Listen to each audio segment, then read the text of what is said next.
আসসালামু আলাইকুম। ইনশাআল্লাহ আশা করি সবাই ভালো আছেন। আলহামদুলিল্লাহ আমি ভালো আছি। যে যেখান থেকে আমার ভিডিওটি দেখছেন সবাইকে অসংখ্য ধন্যবাদ ও সবার প্রতি ভালোবাসা রইল। আপনারা সকলেই ইতিমধ্যে একটা দুঃসংবাদের নিউজ পাইছেন। আসলে সকালবেলা কালকে কাজের থেকে আইসে এমন ঘুম দিয়েছি, তাও আমার পরিচিত এক আঙ্কেল আমাকে মানে আমার কাকুই হয়, তো উনি আমাকে ইউটিউবে ভিডিওটা পাঠাইলে পরে আমি দেখলাম, পরে আমি ঢুকিয়া মুইকা দেখলাম যে না, ঘটনা সত্য। তো এই বিষয় নিয়ে কথা বলবো। দুঃসংবাদ, আপনারা যারা আন্দোলনের কথা ভাবতেছেন আর যারা ইটালি আসার কথা ভাবতেছেন, অন্তত বাংলাদেশিরা ফ্লোসির মাধ্যমে আপনাদের জীবন আবার সেই 2012 সালের ভিতরে যেতেছে ব্ল্যাক লিস্টে। তো এই বিষয়ে কথা বলবো আর ভিএফএস গ্লোবালের আপডেট নিয়ে কথা বলবো। তো অবশ্যই সবাই ভিডিওটা পুরোটা দেখার চেষ্টা করবেন।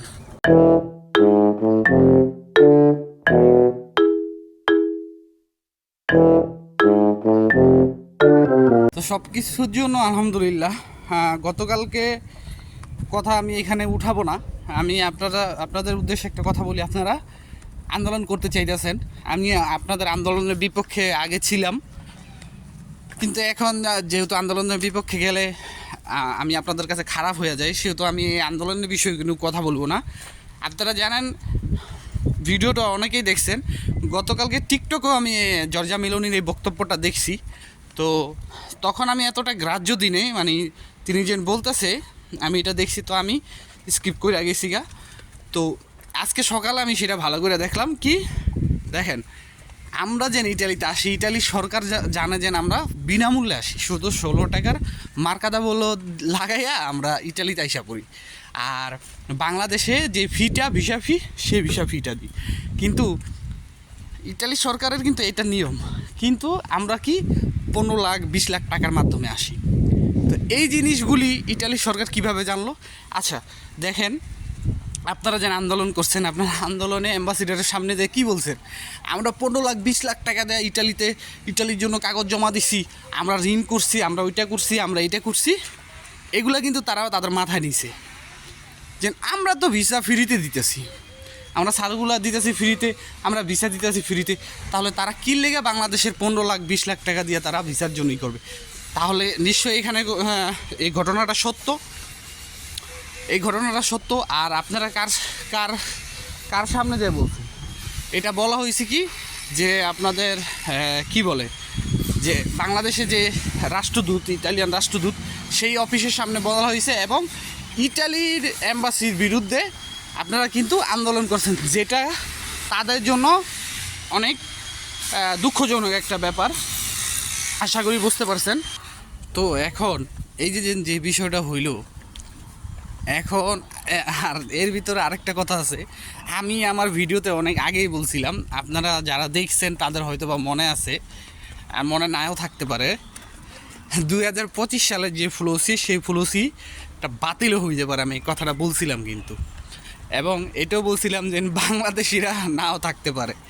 দেখেন, আস্তে আস্তে সেই দিনই ঘনাইতেছে যে বাংলাদেশের আবার ব্ল্যাক লিস্টে যাইতেছে। 2025-এর পরে 2025-এ ব্ল্যাক লিস্টে ফেলাই দিত বাংলাদেশ। শুধু এটা আপনার 3 বছরের একটা ফ্লোসি প্রকাশ হয়েছিল দেখে হয়তো বা এটার আপনার ব্ল্যাক লিস্টে ফেলাইতেছে না। কিন্তু এখন বাংলাদেশ, আমার মনে হয় যতটুকু দেখলাম, এই আপনার এই যেহেতু জর্জা মেলোনি ডাইরেক্ট বলছে, একটা দেশের প্রধানমন্ত্রী বলা মানে কিন্তু অনেক কিছু, আর এটা কিন্তু বাংলাদেশ না। তো যাই হোক, এখন হয়তো বা বাংলাদেশ ব্ল্যাক লিস্টে পড়তে পারে 2025 সালের পরে। তো এই বিষয়ে আমার মাথা এত ঘামাইতেছি না, তবে অনেক খারাপ লাগলো, কারণ অনেকের আশা ছিল। তবে আপনাদেরও দোষ দিয়ে লাভ নেই, কারণ আপনারা অনেকগুলো টাকা খরচ করে এখন আসতে পারতেছেন। অবশ্যই আপনারা চেষ্টা করবেন যেন আসার জন্য যত কিছু করা লাগে সেগুলোই আপনারা করতেছেন। কিন্তু এতে কি আসলে জিনিসটা হলে, এতে মনে করেন ভালোর চেয়ে খারাপ দিকটা বেশি হইতেছে। তো আমি যদি যদি বলেন যে ভাই আপনি কি বলেন, যদি আমাকে সাজেস্ট করেন, তাহলে আমি বলতে চাই যে আন্দোলনটা না করাই এখন বেটার। কারণ তারা কিন্তু কাগজ দেওয়ার চিন্তা ভাবনা করতেছে, বা তারা কিন্তু তাদের সাধ্য মতো আপনার ভিসাগুলি দেওয়ার চেষ্টা করতেছে। আর আপনারা সাইনবোর্ডে কী লেখছেন আমি দেখলাম, যে বা আপনারা কী চাইতেছেন যে আমরা ভিসা সহ পাসপোর্ট ফেরত চাই। ভিসা তো আর ভাই বাজারে বিক্রি করে না, যেন ভিসা সহ পাসপোর্ট ফেরত চাইলে আপনাকে দিয়ে দেবো। কাগজ ঠিক নেই, আপনাদের কেমনে ভিসা দিব? ভিসা না পেলে আপনারা ধরবেন আপনাদের দালাল রে, ভিসা না পাইলেও তো আপনারা ইতালি এম্বাসিতে ধরবেন না।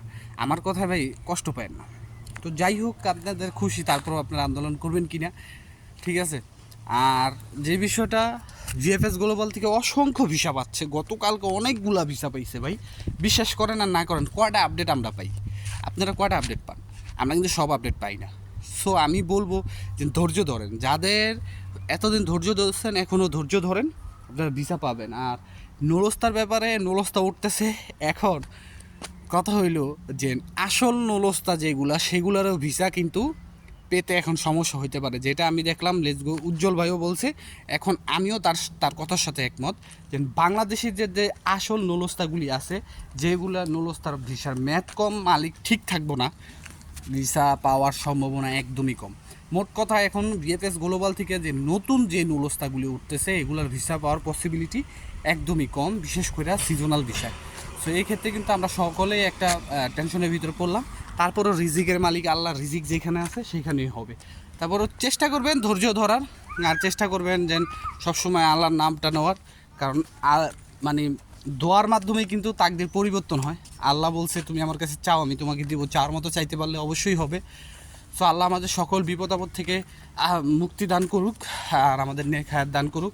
আর যারাই এইসব ফলস কাজগুলি করেন, তাদের উদ্দেশ্যে একটা কথা ভাই, মরতে হইব একদিন, ঠিক আছে।